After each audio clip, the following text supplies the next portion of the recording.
দুবাইতে কিন্তু ধরা খাওয়ার কোনো জায়গা না। দুবাইতে মানুষ আরো যায় ধরা দিতে। আমি যদি শাকিব খানকে নিয়ে বলি যে বয়ফ্রেন্ড, বলবে যে আপনার কিসের বয়ফ্রেন্ড। সেলফি তুললে আপনারা বলেন যে রিকোয়েস্ট করে তুলেছি। নায়িকাদের ইমেজ নষ্ট করে লাভ কি আপনাদের আসলে? আমি বলেছি যে যেহেতু রেসিপিতে অনেক মিল্ক ইউজ হয়, সবগুলো খাবারে কিন্তু দুধ ইউজ হয়। সো আমরা যেহেতু ইম্পোর্ট করছি আপুকে, এবং শুধুমাত্র আপুকে না, সবাইকে আসলে আমরা এই মিল্কটা হোল ওভার দ্য মানে বাংলাদেশে আমরা এটাকে ডিস্ট্রিবিউট করবো।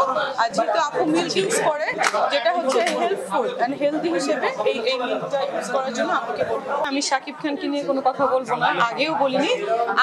আপনি মনে হয় আমাকে একবার ফুটবল ম্যাচে জিজ্ঞাসা করেছিলেন সাসপেন্স, আমি বললাম সাসপেন্স থাকে, আপনারা খুঁজে বের করেন।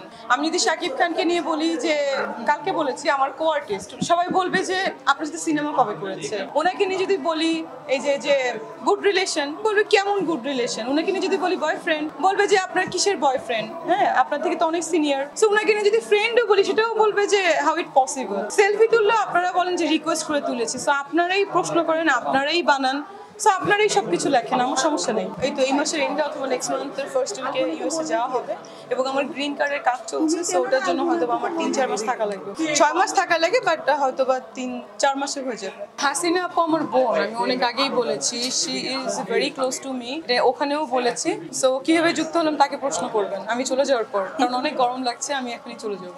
উনি ছেলে না, একটা লোক। ছেলে বলতে কি বোঝা যায়? উনি আমার সঙ্গে অলওয়েজই কাজ করেন, কালকেও দেখেছেন অনেকগুলো ভিডিওতে। উনি আমার অনেক কাজের ম্যানেজমেন্ট করে থাকেন, আমার সাথে অনেকদিনই কাজ করেন। সো এরকম আমার সঙ্গে আরো 7 থেকে 8 জন কাজ করে, ওনারা আমার পিছনে থাকে। আপনারা দেখেন যাই বলবো আপনারা এটারে ক্যাপশন দিবেন, দিয়ে আমি রিকোয়েস্ট করবো সবাইকে দয়া করে, না যে ইউটিউবার হোক যে হোক, আমি অনেক জায়গায় দেখছি, আমি বলি এই ক্যাপশন গুলা কাইন্ডলি দিবেন না। মানে কেন দিবেন না? কারণ আমার ইমেজে প্রবলেম হয়। আপনারা দিলে আমার কোনো প্রবলেম হয় না, কিন্তু আমার বাসা থেকে আমাকে বলে এটার একটা প্রোটেস্ট করো। সো আপনারা যদি নেক্সট টাইম এরকম ক্যাপশন দেন, আমি কিন্তু কোনো বলিনি যে আমি মামলা করব। আমার ফ্যান ফলোয়ার্স, আমার কিছু ফ্রেন্ড সার্কেল আছে, তারা ভেবেছে তাদের এগেইনস্টে মামলা করবে। দুবাইতে কিন্তু ধরা খাওয়ার কোনো জায়গা না। আমি একটা, হ্যাঁ রাইট, আপনারা সবাই গিয়েছিলেন, একটা আমার অ্যাওয়ার্ড অনুষ্ঠান ছিল, রাইট, ওটা আমার নামারও ভিডিও ছিল, আমি পরে এটা এক্সপ্লোর করেছি। দুবাইতে মানুষ আরো যায় ধরা দিতে, so one kinds of thing.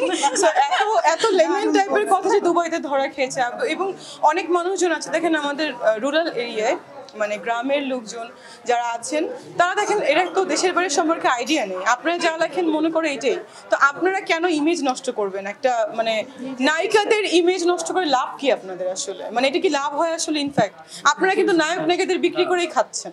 So আপনারা কেন আমাদের এইভাবে আমাদের মান সম্মান নষ্ট করবেন? এর আগেও আমি দেখেছি, অনেক আগে জিকে শামীম নিয়ে নিউজ করেছে আমাকে, এর আগেও দেখেছি আরো কি যেন মাঝখানে সাকিবকে নিয়ে ভুলভাল নিউজ করেছে, এখন দেখছি যে গাড়িতে বসে ধরা খেয়েছে। কেন ভাই? লাইফটা হেল্প করছেন আমার, আমি বুঝি না।